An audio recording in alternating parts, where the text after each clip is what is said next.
Good morning दोस्तों, welcome to सोना classes. तो चलिए शुरू करते हैं आज की क्लास।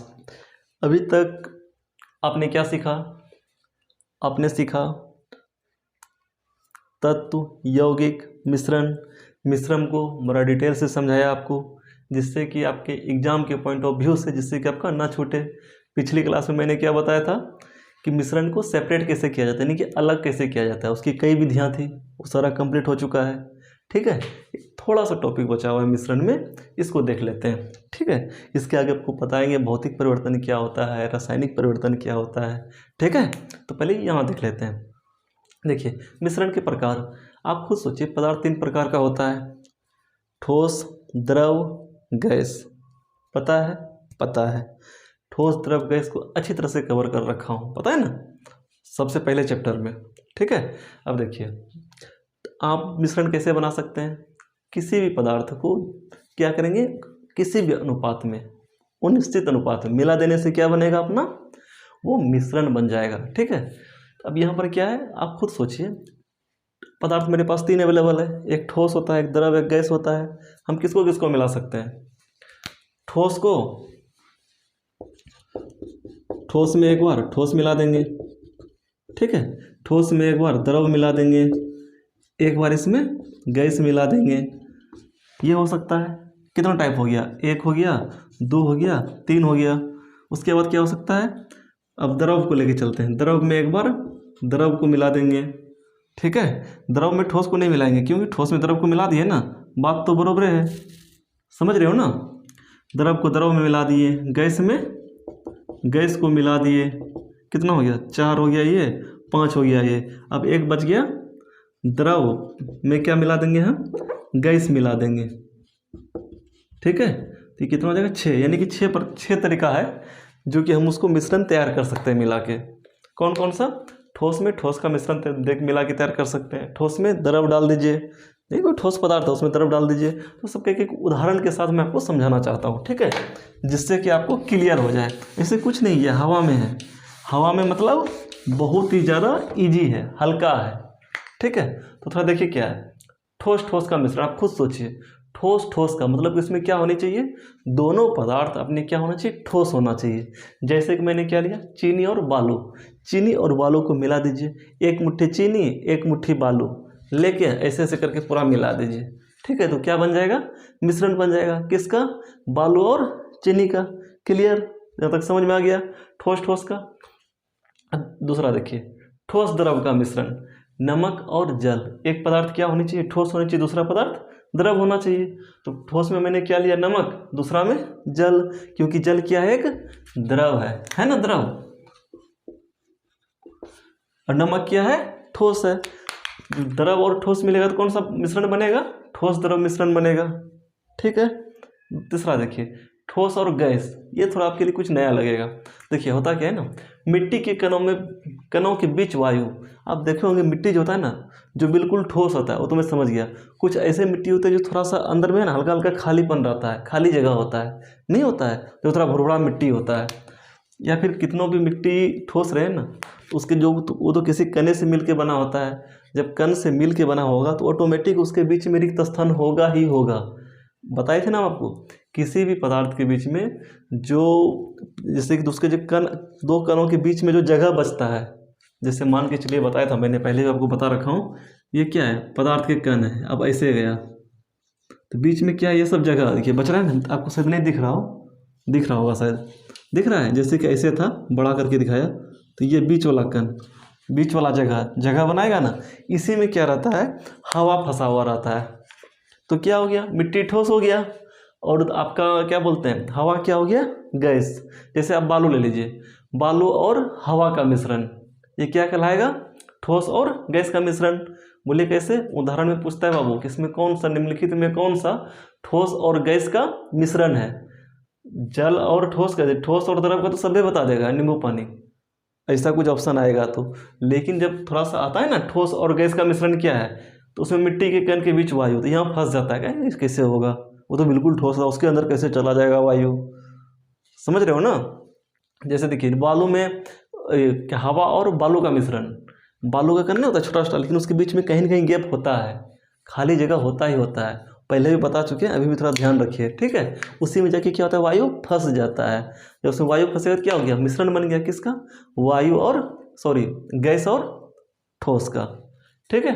अब देखिए द्रव द्रव का मिश्रण, जल और एल्कोहल, बताए थे ना, याद है, एल्कोहल, ओहो, ठीक है। एल्कोहल एक्चुअली जो शराब होता है ना, जो हम लोग ड्रिंक करते हैं नशे के लिए, उसमें एल्कोहल की मात्रा थोड़ा ज़्यादा होता है, लगभग 40% के आसपास होता है, ठीक है। पूरा नहीं होता, 40% तक होता है, लेकिन उसको फिर भी लोग शराब बोल देते हैं, कोई एल्कोहलिक बोल देते हैं कि बहुत एल्कोहल पीता है, ठीक है।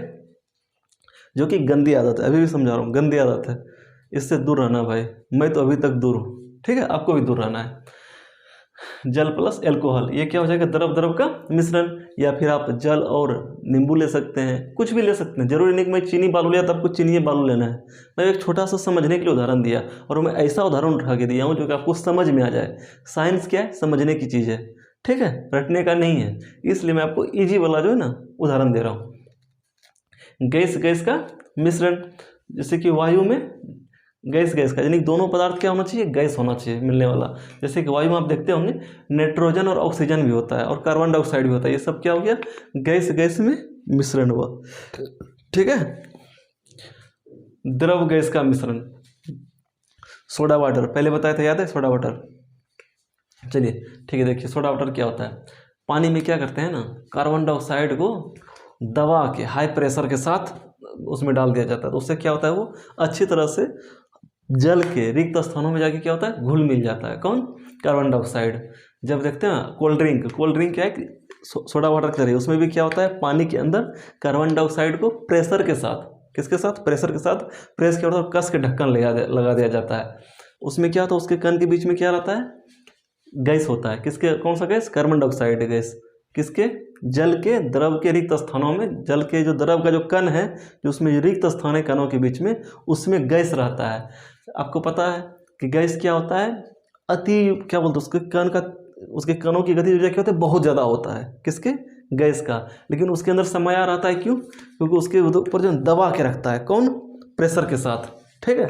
जब उसको प्रेशर दबाएगा तब तक शांत रहेगा, लेकिन उसको थोड़ा सा भी हिला देंगे ना, तो क्या होगा, वो छटपट करने लगेगा निकलने के लिए। आप देखिएगा कभी कोल्ड ड्रिंक आप पिए होंगे, ऐसे से पूरा हिला दीजिएगा, ठीक है, उसके बाद ठेपी खोलिएगा, फुर्र उससे उड़ जाएगा, उड़ता है ना। तो उसका कारण क्या है, उसमें गैस है।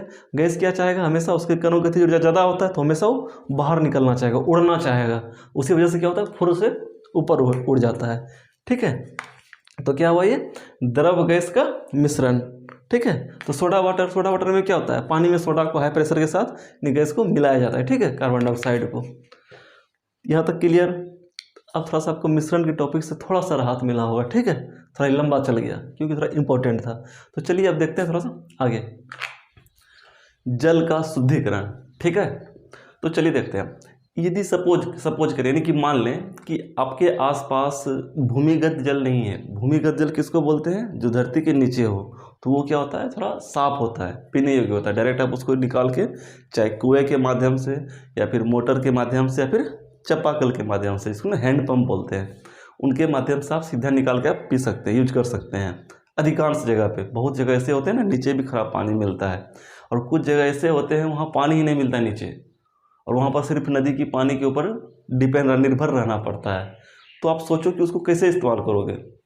नदी के पानी में क्या होते हैं, मिट्टी मिले होते हैं, बालू के कण मिले होते हैं, ठीक है, छोटे छोटे नहीं होता, घास भूसा मिला होता है। तो आप उसको कैसे यूज करोगे, मतलब कि किस तरह से इस्तेमाल करोगे जिससे कि उस पानी को आप क्या बोलते हैं, दैनिक दिनचर्या में, यानी कि डेली बेसिस पे आप उसको यूज कर सके।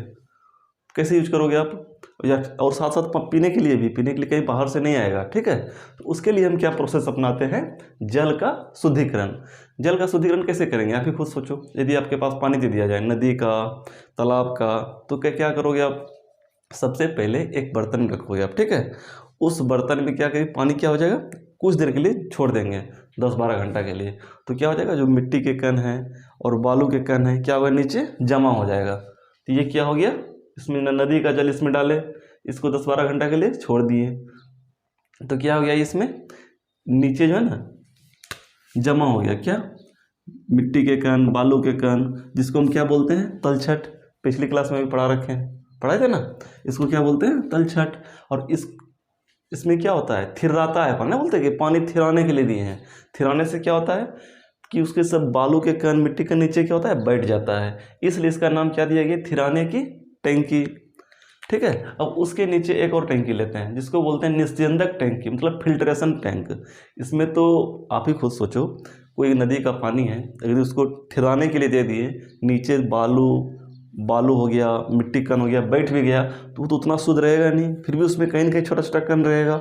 उस छोटे छोटे कण को, जो पानी के अंदर है, मिट्टी के छोटे छोटे कण कुछ ऐसे होते हैं उसमें घुल जाते हैं, उस छोटे छोटे कण को फिर कैसे अलग करेंगे हम, उसको अलग करने के लिए क्या करते हैं हम, एक ऐसा सिस्टम बनाते हैं। कैसा सिस्टम बनाते हैं, जैसे देखिए, एक बर्तन ले लेंगे, एक जाली लगा देंगे, क्या करेंगे, जाली लगा देंगे, जिसमें क्या रहेगा, होल रहेगा, होल मतलब छेद रहेगा, ठीक है, छोटा छोटा।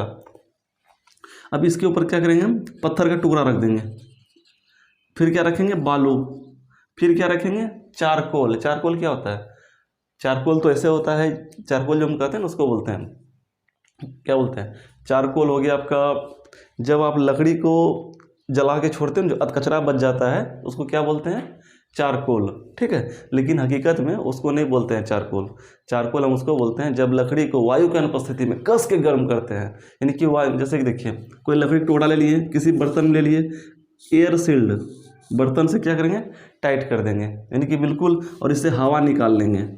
ठीक है, ये क्या है, लकड़ी है आपका, इसको क्या करेंगे, गर्म करेंगे,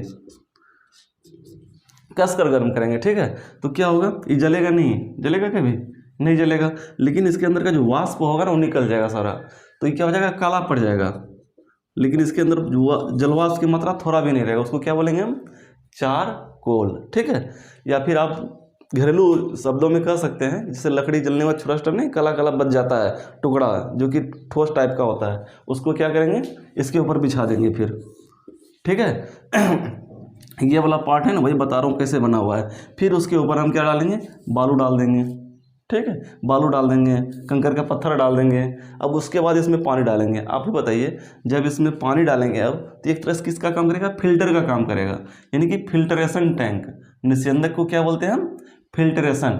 ठीक है, तो ये क्या हो गया आपका, यानी कि एक जाली की तरह काम करने लगा, यानी चलने की तरह नहीं, जब आटा चालते हैं तो नीचे निकल जाता है, यानी चाय छकना का भी देखें, जब चाय बनने के बाद क्या करते हैं, उसमें चाय डालते हैं, जो चाय होता है नीचे चला जाता है, जो चाय की जो पत्ती होती है ऊपर रह जाता है, उसी तरह से ये काम करता है। फिर ये यानी कि छानने का काम करता है, ये पानी को छान के कहाँ ले जाता है, नीचे, ऊपर से कहाँ आता है, नीचे, नीचे से फिर इसको निकाल लेते हैं, कहाँ ले जाते हैं, दूसरे बर्तन में, जिसको क्या बोलते हैं, क्लोरीनीकरण टैंकी।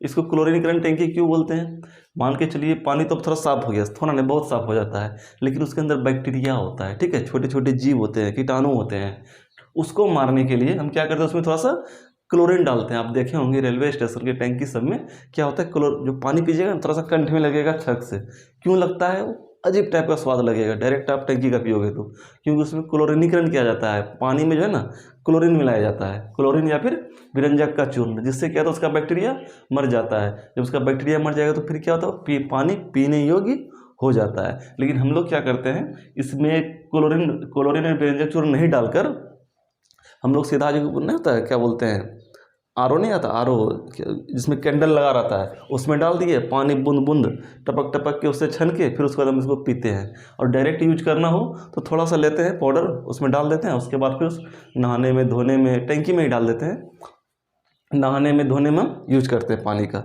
ठीक है, तो ये क्या प्रोसेस था आपका, जल का शुद्धिकरण। सबसे पहले इसमें क्या कि नदी का जल लिए, उसको पहले थिर्राए, थिर्राने के बाद जो पानी ऊपर वाला था छांट के बाहर निकाल लिए, कौन सी टैंकी में गया, फिल्ट्रेशन टैंक में, जहाँ फिल्टर होता है, यानी कि निस्यंदक होता है, छना जाता है। जब यहाँ से पानी जब नीचे छना के आया, इसको कहाँ ले गए, क्लोरीनीकरण टैंकी में। क्लोरीनीकरण टैंकी में क्या, थोड़ा सा क्लोरीन मिला दिए, क्लोरीन सिलेंडर है ना, इस सिलेंडर के द्वारा इसमें क्या करते हैं, मिला दिए क्लोरीन, फिर उस पानी को हम बाल्टी में लेके अपना इस्तेमाल कर रहे हैं। ठीक है, तो ये था आपका जल का शुद्धिकरण। चलिए अब देखते हैं भौतिक परिवर्तन। बहुत स्टूडेंट ऐसे हैं जिसको कि अभी भी समझ में अच्छी तरह से नहीं आया होगा कि भौतिक परिवर्तन क्या होता है, रासायनिक परिवर्तन क्या होता है, जो कि मैं इसका इंट्रोडक्शन पहले दे चुका हूँ। बताया था ना कि आगे डिटेल से बताऊंगा, तो अब डिटेल से देखना है, ठीक है, भौतिक परिवर्तन होता क्या है। ये देखते हैं, भौतिक परिवर्तन वह है जिसमें पदार्थ के कुछ गुणों, क्या है, पदार्थ के कुछ गुणों जैसे रंग रूप आदि थोड़ा अस्थायी परिवर्तन हो जाता है। कुछ ऐसा प्रक्रिया सोचिए जिससे क्या होता है ना, पदार्थ का जो रूप रंग है ना, वो क्या हो, कुछ पल के लिए उसका क्या हो, वो अस्थायी परिवर्तन हो जाए। लेकिन कुछ देर बाद जो है ना, जैसे कि मान लेते हैं हम, ये लोहा है, लोहे के छड़ को हम गर्म करेंगे तो क्या होगा, ये लाल हो जाएगा, नहीं होगा। कब तक लाल रहेगा वो, जब तक हम उसे गर्म करते रहेंगे। जैसे ही उस, किसकी वजह से वो लाल हो रहा था, गर्म होने की वजह से, जैसे ही उस कारण को हटा लेंगे जिसकी वजह से वो लाल हो रहा था, तो वैसे ही वो पहले जैसा हो जाएगा। हुआ ना, ये क्या था, अस्थायी परिवर्तन था। आप देखे होंगे बल्ब, देखें ना बल्ब, बल्ब का फिलामेंट क्या होता है, देखें आप, जब उसमें आप लाइट दोगे, स्विच ऑन करोगे, तुरंत रेड हो जाएगा। जैसे आप स्विच बंद करोगे, तुरंत जैसे था वैसे आ जाएगा। तो ये क्या है, एक भौतिक परिवर्तन, ठीक है, जिसमें पदार्थ के कुछ गुणों रंग रूप आदि थोड़ा अस्थायी परिवर्तन होता है। अस्थायी मतलब थोड़ा सा परिवर्तित होता है, किंतु उसके मूल संगठन और द्रव्यमान में कोई परिवर्तन नहीं होता। अब मान चलिए रड है, उसको गर्म कर रहे हैं, तो उसके द्रव्यमान में कोई अंतर आएगा, नहीं आएगा। मूल संगठन में अंतर आएगा, मूल संगठन मतलब वो जिस जिस चीज़ से मिलके बना हुआ है, वो किससे मिलके बना हुआ है, लोहा से ही मिलके बना हुआ है। समझ में आ रहा है ना। तो क्या उसमें कार्बन घुस जाएगा, नहीं घुसेगा, वो लोहा ही रहेगा गर्म करने के बाद। आ रहा है बात समझ में, यानी कि किसी तरह का परिवर्तन नहीं आना चाहिए। यानी कि जो पहले था, जिस चीज़ से बना हुआ, बाद में भी जैसे गर्म करने के बाद रहे, तो वही चीज़ अगर यदि मिले हमको, यदि वैसा कहीं दिखता है, तो क्या बोलेंगे हम, ये भौतिक परिवर्तन है, ठीक है। किंतु उसके मूल संगठन और द्रव्यमान में कोई परिवर्तन नहीं होता है। इस परिवर्तन के फलस्वरूप कोई नया पदार्थ नहीं बनता। भौतिक परिवर्तन में क्या होता है ना, कोई नया पदार्थ नहीं बनेगा। जैसे कि देख सकते हैं आप, अब जल को ले लीजिए, जल को हम गर्म करेंगे 100 डिग्री सेल्सियस से ऊपर, तो क्या होगा, वाष्प बन के ऊपर में चला जाएगा ना, यानी कि उसका क्या गैसीय अवस्था मिल जाएगा। लेकिन क्या होगा, जैसे उसको ठंडा करेंगे फिर क्या बन जाएगा, वो जल बन जाएगा। बस समझ रहे हैं ना। तो ये क्या हुआ, भौतिक परिवर्तन हुआ। जल जब पानी था तो उसमें भी क्या था, हाइड्रोजन ऑक्सीजन से मिलकर बना हुआ था।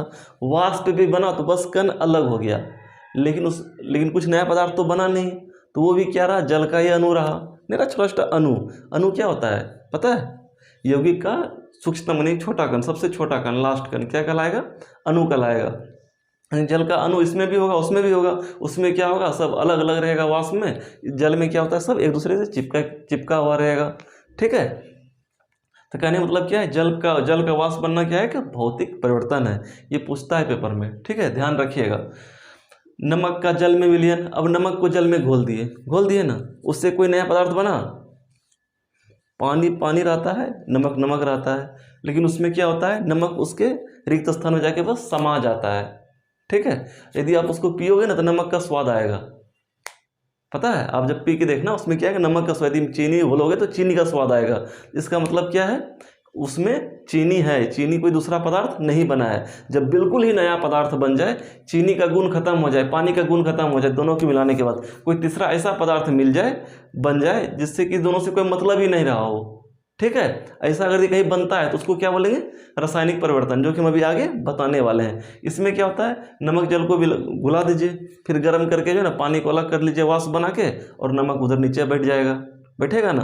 तो क्या हो गया, नमक का जल में विलयन क्या हो गया, एक भौतिक परिवर्तन हो गया। विद्युत बल्ब से प्रकाश को उत्सर्जन जस्ट अभी बताए थे। अब मोमबत्ती देख लीजिए आप,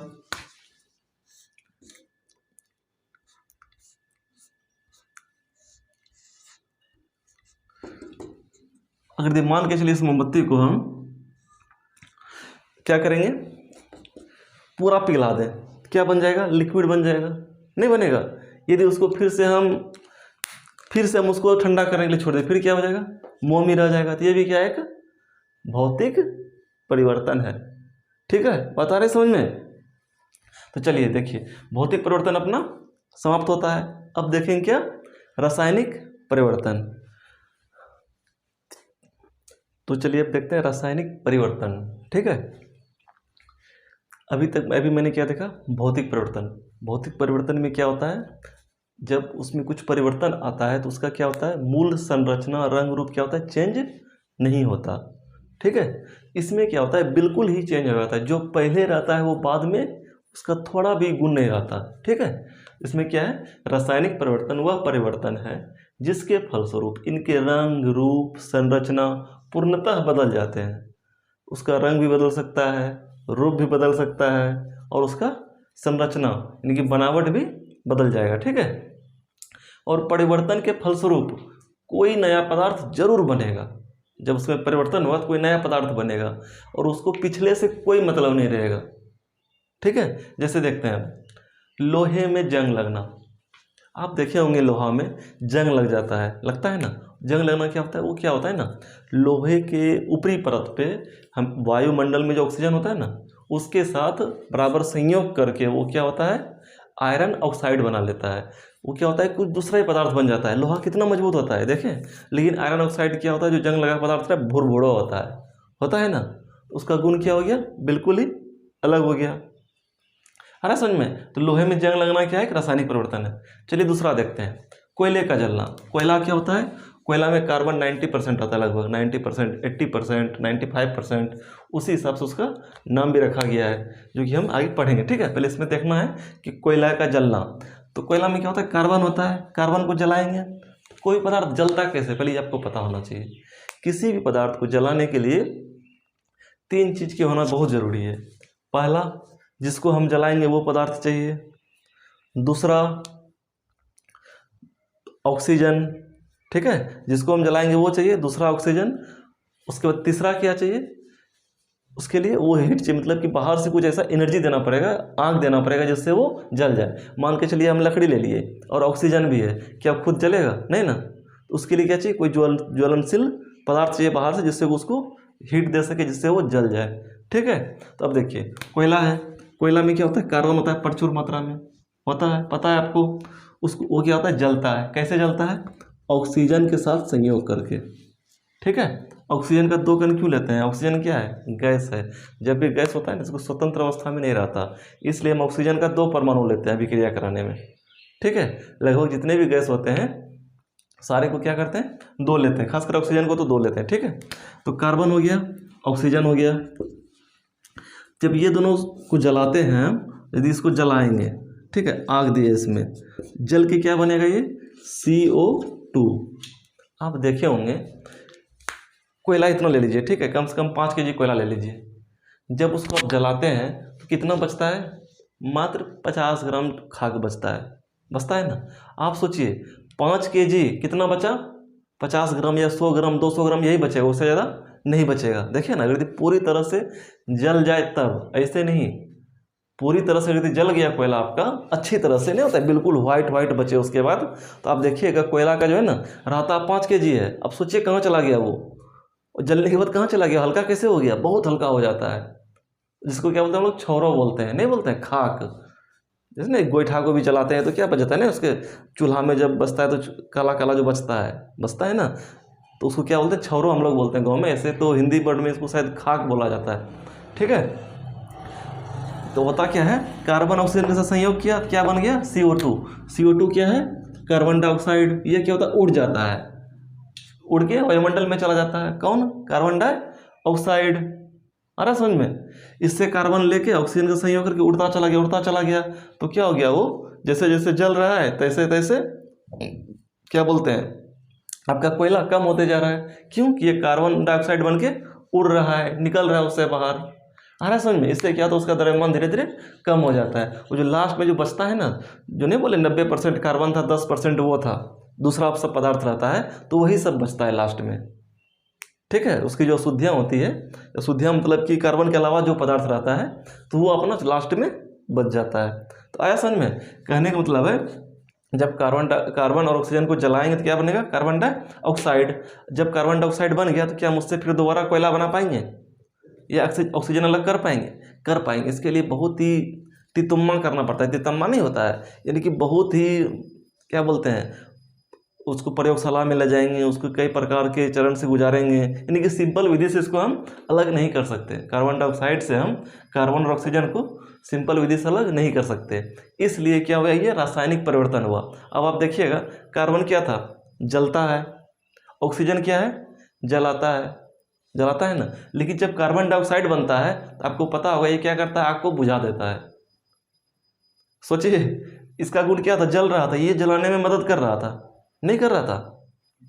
लेकिन क्या है, कार्बन डाइऑक्साइड को अगर दिया आप, किसी कोई पदार्थ जल रहा हो, नहीं होता, जैसे देखते हैं घर में आग लग जाता है तो क्या करते हैं, ऐसे मारते हैं, नहीं मारते हैं, जो देखते हैं टैंकी रहता है उसमें से क्या निकलता है, कार्बन डाइऑक्साइड का फव्वारा निकलता है ना गैस का, तो उससे क्या होता है, वो बुझ जाता है।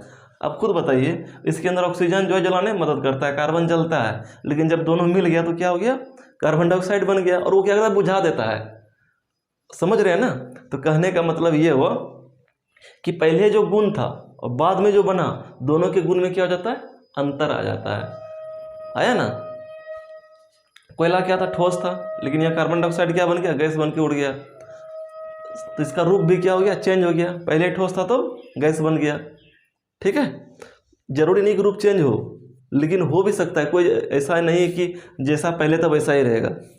समझ रहे बात को ना। जैसे ऑक्सीजन क्या गैस है, ये भी कार्बन डाइऑक्साइड गैस है। ठीक है, यानी कि इसमें क्या क्या चेंज हो सकता है, रंग, रूप, संरचना, पूर्णतः चेंज हो सकता है। ठीक है ना। जैसे कि आप देखते हैं, यहाँ तक समझ में आ गया, बिल्कुल क्लियर। चलिए अब आगे देखते हैं। अब लोहे और गंधक के मिश्रण को गर्म करना, पहले उसको चलिए देख लेते हैं। लोहा क्या है आपका, जिसको इंग्लिश में क्या बोलते हैं, आयरन बोलते हैं ना। गंधक क्या है, सल्फर। ठीक है, तो जब लोहे और गंधक को जब अभिक्रिया कराएंगे क्या बनेगा, आयरन सल्फाइड। आप देखे होंगे लोहे को चुंबक होता है ना, चुंबक में चिपकाइएगा ना, चिपक जाएगा, चिपकेगा ना। लोहे और गंधक को जब मिलाइएगा तो क्या बनेगा, आयरन सल्फाइड। उस आयरन सल्फाइड को यदि आप चुंबक से चिपकाइएगा ना, नहीं चिपकेगा, जो कि आयरन सल्फाइड में भी आयरन है ना। लेकिन उसका गुण क्या होता है, पहले से बिल्कुल ही चेंज हो जाता है। मैं आपको बस यही समझाना चाह रहा हूँ कि रासायनिक परिवर्तन में जो पहले रहता है वो बाद में वो नहीं रहता, उससे बिल्कुल ही क्या हो जाता है, भिन्न हो जाता है। उसके गुण में क्या होता है, बदलाव आ जाता है। ठीक है, इस बात को ध्यान में रखना है। शरीर में भोजन का पचना, शरीर में जो खाते हैं भोजन का क्या होता है, वो एनर्जी बनता है, ग्लूकोज बन के हमको क्या देता है, ऊर्जा देता है। क्या उस ऊर्जा को फिर वापस कर सकते हैं, नहीं कर सकते ना। समझ में आ रहा है ना। अब दूसरा बात, एक मस्त उदाहरण देते हैं। ठीक है, आप देखिए, हाइड्रोजन और ऑक्सीजन मिलाएंगे तो क्या बनेगा, H2O। H2O होता है भाई। जल बनाने के लिए क्या चाहिए, हाइड्रोजन चाहिए, ऑक्सीजन चाहिए। आपको पता होना चाहिए, हाइड्रोजन है बहुत ज़्यादा ज्वलनशील पदार्थ होता है। नहीं बोलता है कि लोग परमाणु बम बनाएंगे, अब बोलता है नहीं हम वो हाइड्रोजन बम बनाएंगे, वो उससे भी ज़्यादा खतरनाक होता है, परमाणु बम से भी ज़्यादा। बात समझिएगा। कहने का मतलब क्या है, हाइड्रोजन जलता है, नहीं जलता है, यानी कि बहुत ज़्यादा ज्वलनशील होता है। ज्वलनशील का मतलब बहुत जल्दी जल जाता है, यानी कि आप उसको थोड़ा सा चिंगारी मारिएगा ना, फुर से जल जाएगा। ठीक है, दोनों का यदि हाइड्रोजन ऑक्सीजन को मिलाएंगे तो क्या होगा, H2O बन जाता है, पानी। समझ रहे हैं ना। अब बताइए, कहीं पर कोई पदार्थ जल रहा हो, उस पर एक बाल्टी पानी लिए जाके डाल दिए तो क्या होगा, वो बुझ जाएगा। जो कि हाइड्रोजन जलता था, ऑक्सीजन जलाने में मदद करता है। समझ रहे हैं ना। लेकिन वही उसका जब बन गया तो क्या बन गया, जल बन गया। तो जल को कहीं आग में डाल दीजिए, क्या वो बुझ जाएगा। बुझाने कम में लाते भी हैं, जैसे अपने घर में नहीं होता है, टाल उल में आग लग जाता है। अधिकतर हमारे इधर जो होता है ना, पुआल समझते हैं, लारो बोलते हैं उसको। जैसे कि धान की जब खेती करने के बाद धान उससे निकाल लेते हैं, उसका जो नहीं होता लंबा जैसा, इतना बड़ा जो कि मुठली बना के रखते हैं, उसका अच्छी तरह से चौक के एक टाल बना दिया जाता है। वो टाल में यदि आग लगता है ना, सब बाल्टी लेके दौड़ता है। जानते हैं पानी कहाँ से उठाता है, नालियों से उठा लेता है, बस उसको बुझाना है। नाले बगल में देखा, नाले से लिया, मार दिया, फेंक दिया, जितना कीचड़ उचड़ है सब उसमें डालना स्टार्ट कर दिया, जिससे कि आग बुझ जाए। समझ में आ रहा है ना। तो कहने का मतलब है कि पानी क्या होता है, आग बुझाने के काम में आता है। लेकिन हाइड्रोजन क्या होता है, जलता है, ऑक्सीजन जलाने में मदद करता है। देखिए गुण में कितना परिवर्तन आ गया, बिल्कुल परिवर्तन आ गया ना। तो कहने का मतलब है, रासायनिक परिवर्तन में क्या होता है, रंग, रूप, संरचना में क्या होता है, पूर्णतः चेंज हो जाता है। ठीक है, और उसके फलस्वरूप कोई नया पदार्थ जरूर बनता है। चलिए यहाँ तक क्या हो गया आपका रासायनिक परिवर्तन। हमको लगता है अच्छी तरह समझ में आ गया होगा आपको। भौतिक परिवर्तन क्या होता है, रासायनिक परिवर्तन क्या होता है। भौतिक परिवर्तन में उसमें क्या होता है ना, थोड़ा सा अस्थायी परिवर्तन होता है। लेकिन रासायनिक परिवर्तन में जो है ना, पूरा ये परिवर्तन हो जाता है, पूरा ये समझ रहे हैं, यानी कि पूरा ही परिवर्तन हो जाता है। ठीक है, भाई थोड़ा लाइट चला गया, थोड़ा मैनेज कर लेना, इसमें थोड़ा मैं ज़्यादा काला दिख रहा हूँ, ठीक है, क्योंकि लाइट की कमी है। अब सोचा क्लास को कंप्लीट ही कर लूँ, कि थोड़ा सा इसके बाद शायद फिर टाइम कब मिले क्लास लेने का, ठीक है। चलिए देखता हूँ। अभी तक आपने क्या देखा, मिश्रण। मिश्रण के प्रकार होते हैं, ठीक है। जैसे देखिए, दो या दो से अधिक पदार्थों का जो मिश्रण होता है वो क्या हो सकता है, विलयन हो सकता है, निलंबन हो सकता है और कोलाइड हो सकता है। क्या क्या हो सकता है, विलयन, निलंबन और कोलाइड, ठीक है। यदि हम कोई मिश्रण बनाते हैं तो 3 प्रकार का हो सकता है, विलयन, निलंबन, कोलाइड। सबसे पहले हम किसको देखेंगे, ऐसे मैंने विलयन भी बता रखा हूँ, निलंबन भी समझा रखा हूँ और कोलाइड भी बता रखा हूँ, लेकिन ऊपर ऊपर से बताया हूँ, डीप में जाके नहीं बताया। अब डीप में चलेंगे, बताए थे ना डीप में बताऊँगा मैं आपको। तो चलिए देखते हैं। विलयन, 2 या 2 से अधिक पदार्थों का समान मिश्रण विलयन कहलाता है। बात समझ में आ रही है। जब 2 या 2 से अधिक पदार्थ को समान रूप से, समान बताए थे ना, जैसे कि मैं बोला था कि 1 गिलास पानी लेना है, उसमें चीनी डालना है। यदि सबको टेस्ट करने के लिए दोगे, मान के चलिए 1 लीटर पानी ले लिया, उसमें 200 ग्राम चीनी डाल दिए, उसका शरबत बना दिए। अब मान के चलो 1 गिलास सबको दे दो, जितना मिठास उसके पास रहेगा उतना मिठास उसके पास भी होगा, ठीक है। तो कहने का मतलब क्या है, अच्छी तरह से उसके अंदर एक समान रूप से अंदर मिश्रित हो जाना क्या कहलाता है, समांग कहलाता है, ठीक है। समांग मिश्रण विलयन कहलाता है, ठीक है। समझ में आ गया। विलयन क्या होता है, इसमें जब भी कोई मिश्रण बनेगा समांग रूप से बनेगा। एक बात याद रखना, मिश्रण जब भी बनता है उसके बीच, जैसे कोई 2 कण को मिलाते हैं तो उसके बीच में रासायनिक अभिक्रिया नहीं होती है, उसके बीच में क्या होती है, भौतिक अभिक्रिया होती है। नहीं मतलब भौतिक परिवर्तन होता है, बताए थे ना, रासायनिक परिवर्तन नहीं होता है, उसमें क्या होता है, भौतिक परिवर्तन होता है, मामूली सा परिवर्तन होता है, ठीक है। तो वो चलिए देखिए अब। अच्छा, उसमें से एक चीज़ आता है, जैसे कि विलयन जब बनाते हैं हम, मान के चलिए एक पानी ले लिए, चीनी ले लिए, आखिर पानी को क्या कहा जाता है, उस विलयन में पानी को विलायक बोला जाता है। क्या बोला जाता है, विलायक, विलायक, जिसमें कि कोई विला जाए, पहले भी बताया था मुझे याद है। और जब नमक या चीनी कुछ भी मिलाते हैं तो उसको क्या बोलते हैं हम, विलेय, जो कि विलेय हो जाता है, उसमें बिल्कुल ही विलेय हो जाता है, ठीक है। जैसे कि मान के चलिए जल और नमक का विलयन है, इसमें जल क्या है, विलायक, ठीक है। कहने का मतलब जो ज़्यादा मात्रा में रहेगा ना उसको क्या बोलेंगे, विलायक, और जो कम मात्रा में होगा उसको क्या बोलेंगे, विलेय। इस बात का ध्यान रखना। जल को ही हम क्या बोलते हैं, परिक्षेपण माध्यम। ये क्या करता है, दूसरे को बुला के अपने अंदर समा लेता है, इसको क्या बोलते हैं, परिक्षेपण माध्यम। और परिक्षेपित मतलब उसमें परिक्षेपित होने के लिए कौन जाता है, नमक जा रहा है। बात को समझिएगा, परिक्षेपित होने के लिए उसमें छुपने के लिए कौन जा रहा है, नमक। इसलिए नमक को क्या बोलेंगे, परिक्षेपित कण, और इसको क्या बोलेंगे, परिक्षेपण माध्यम, जिसमें कि कोई चीज़ जाके छुप जाए, इस माध्यम में जाके ये परिक्षेपित कण जाके क्या होगा, छुप जाएगा, ठीक है। यानी कि विलय हो जाएगा, लुप्त हो जाएगा। आप देखते होंगे पानी में आप नमक की चीनी को घुलिएगा, जब अच्छी तरह से घुल जाएगा ना, नमक ना तो नमक दिखेगा ना ही तो चीनी दिखेगा। क्यों नहीं दिखेगा, क्योंकि वो जल के अंतराणु का स्थान में जाके समा जाता है, यानी कि एडजस्ट हो जाता है, सेट हो जाता है, ठीक है। तो क्या हो गया, सामान्यतः विलयन में जो पदार्थ कम मात्रा में रहता है उसे क्या बोलते हैं, विलेय। अभी बताए ना, जो कम मात्रा में रहेगा उसको क्या बोलेंगे, विलेय, और जो अधिक मात्रा में रहता है उसे क्या बोलेंगे, विलायक। इसमें अधिक मात्रा में कौन है, जल है, तो जल क्या है, विलायक है। अब देखिए विलयन भी 2 तरह का होता है, एक होता है जलीय विलयन। जलीय विलयन में क्या होता है ना, कुछ हो ना हो एक पदार्थ हमेशा क्या होना चाहिए, जल होना चाहिए। जब 2 चीज़ को मिश्रित करेंगे तो उसमें क्या होना चाहिए, एक जल होना ही होना चाहिए, बाकी दूसरा आप कुछ भी ले लीजिए। जैसे चीनी ले लीजिए तो ठोस हो गया, नींबू ले लीजिए तो क्या हो जाएगा, वो द्रव हो जाएगा।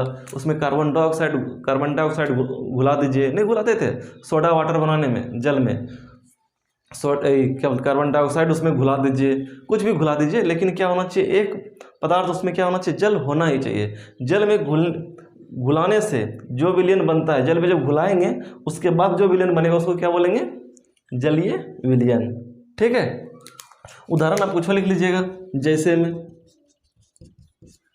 क्या बोलते हैं, जल प्लस चीनी, नींबू, जो भी लेना हो ले लीजिएगा, ठीक है।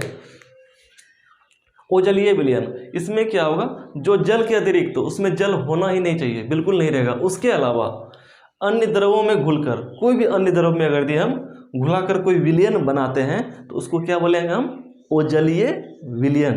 ठीक है, बात समझ में आ रही है।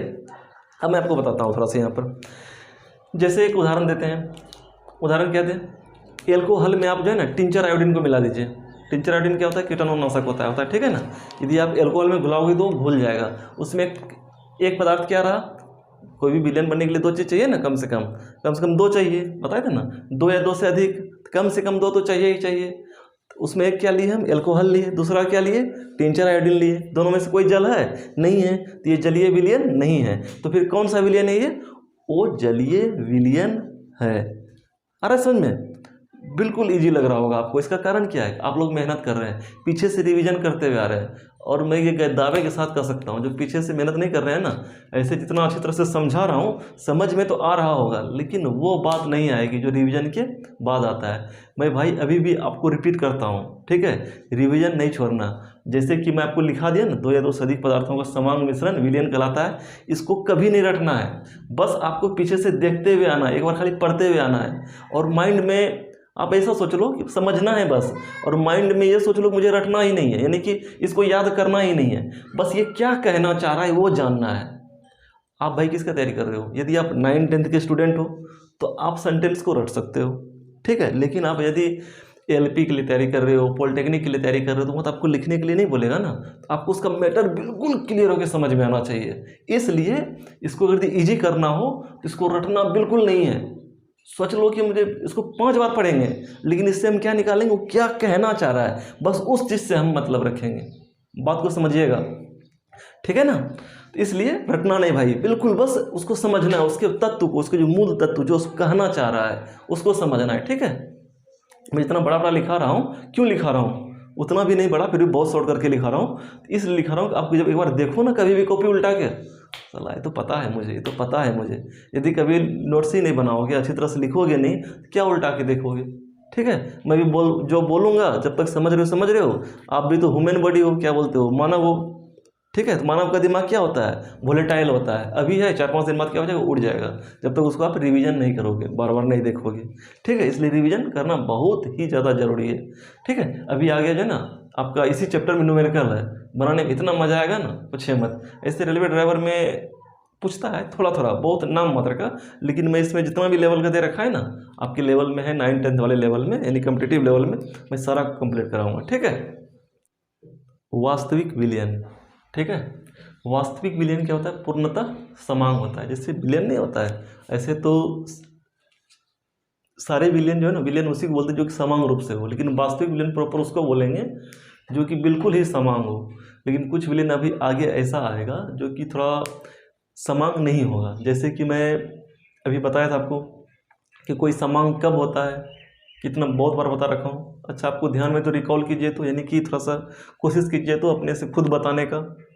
समान किसको बोलते हैं, जब विलायक, विलायक मतलब जल, यानी कि विलायक के रिक्त स्थानों में, अंतरानों का स्थानों में, यानी कि दो कणों के बीच में जो जगह नहीं होता है, उसमें विलय अच्छी तरह से क्या हो, समा जाए, यानी कि अच्छी तरह से उसमें सेट हो जाए, तब हम क्या बोलेंगे, समांग। नहीं बोले थे अभी, जस्ट पीछे बताए थे अभी कि अगर यदि उसको एक एक गिलास सबको थमा दिया और सबको एक जैसा मीठा लगेगा तो उसको क्या बोलेंगे, समांग। लेकिन आगे भी एक केस आएगा, अभी विलयन के प्रकार पढ़ेंगे ना, तो उसमें देखिएगा कुछ ऐसे विलयन है जो कि समांग नहीं होता, थोड़ी थोड़ी से चीज़ के लिए वो समांग से वंचित हो जाता है, ठीक है। तो कहने का मतलब है वास्तविक विलयन उसको बोलेंगे जो पूर्णतः समांग हो, यानी कि अच्छी तरह से घुला हुआ हो उसमें। किसमें अच्छी तरह से घुलने का मतलब क्या है, उसके रिक्त स्थानों में जाकर अच्छी तरह से सेट हो गया हो, ठीक है। अब देखिए विलयन के प्रमुख गुण। विलयन क्या होता है, स्वच्छ एवं पारदर्शी होता है। आप जल ले लीजिए, जल में है ना नमक डाल दीजिए, जब नमक को देखिएगा ना पारदर्शी नहीं होता है। पारदर्शी पहले कहते हैं किसको है, जब हम किसी चीज़ को देखें तो इससे इस पार से उस पार दिख जाए तो क्या हो जाएगा, उसको पारदर्शी बोलेंगे। जैसे कि मेरे खिड़की में शीशा लगा हुआ है, अभी शीशा क्या, शीशा से देखिएगा ना इस पार से उस पार दिख जाएगा, तो क्या हो गया, ये पारदर्शी हो गया। पानी को देखिएगा, गिलास लीजिएगा, ठीक है, कांच का गिलास लीजिएगा, उसमें पानी डाल दीजिएगा, देखिएगा इस पार से उस पार दिख जाएगा, तो वो क्या हो गया, पारदर्शी हो गया। नमक पारदर्शी है, नहीं है। क्या ये बोर्ड पारदर्शी है? नहीं है, क्योंकि इस पार हमको इस पार से उस पार नहीं दिखेगा। ठीक है, ये क्या है? अपारदर्शी हुआ।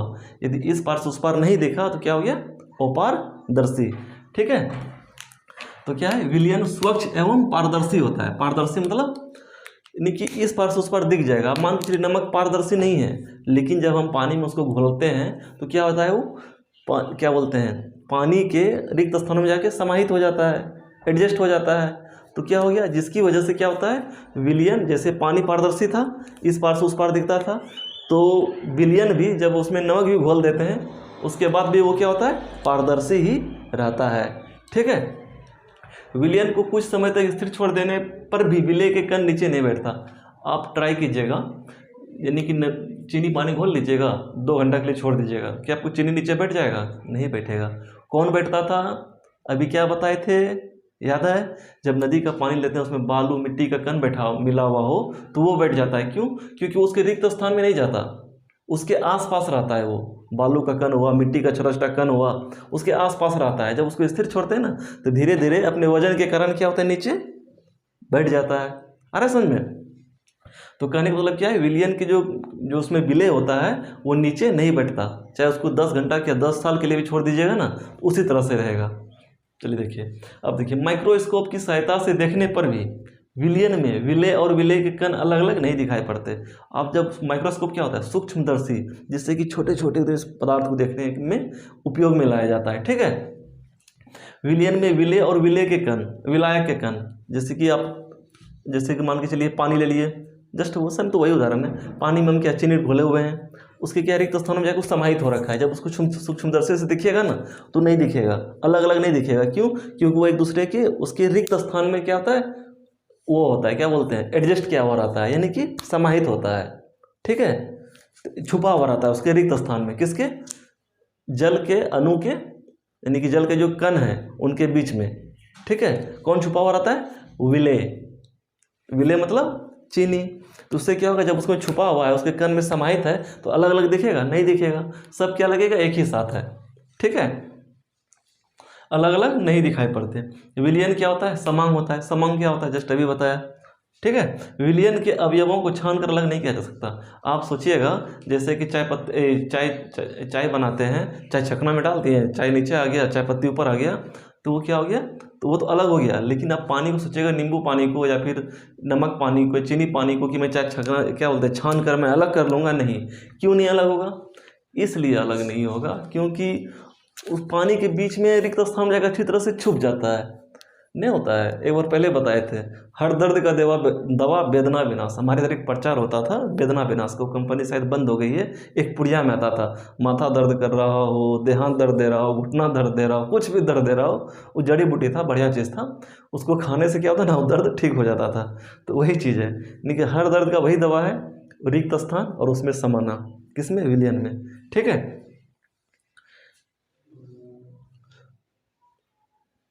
विलयन के कणों का व्यास क्या होता है? 10⁻⁻8 सेंटीमीटर होता है। पहले व्यास क्या होता है देखते हैं। जैसे कोई व्यास जब भी होता है किस में होता है? कोई गोलाकार पदार्थ में होता है। ठीक है, जो गोल हो, जैसे कि बॉल नहीं होता है, फुटबॉल होता है, वॉलीबॉल होता है, गोल होता है ना, उसमें होता है। यहाँ से लेके यहाँ तक की जो दूरी होता है क्या कहलाता है? वो व्यास। यदि मैथ पढ़े होंगे तो पता होगा, नहीं पढ़े होंगे तो उसके लिए है, क्यों पहले बता रखा हूँ ना कि जीरो, जो बिल्कुल जीरो आ रखा है, फिर भी मैं कोशिश करूँगा उसको साथ लेके चलने का। अब जिसको अब ABCD OA कुछ नहीं आता तो वो तो नहीं चल पाएगा, लेकिन जो थोड़ा सा दूसरों तीसरों तक अच्छी तरह से पढ़ा हुआ है ना, तो वो यहाँ पर आराम से अपने आप को सस्टेन कर लेगा। ठीक है, यानी कि सस्टेन का मतलब क्या हुआ? अपने आप को यानी कि समझ सकता है, यानी क्लास को आगे कंटिन्यू कर सकता है अच्छी तरह से। देखिए, व्यास हो गया, व्यास का आधा क्या होगा? क्या कहलाता है उसको? त्रिज्या। यानी कि जैसे कोई गोला है ना, गोला का जो पूरा यहाँ से यहाँ तक का जो दूरी होगा ये क्या होगा? व्यास होगा। ये भी क्या होगा? व्यास होगा। ये भी क्या होगा? व्यास होगा। ठीक है, अब देखिए, जैसे दिखाता हूँ मैं तुरंत अभी।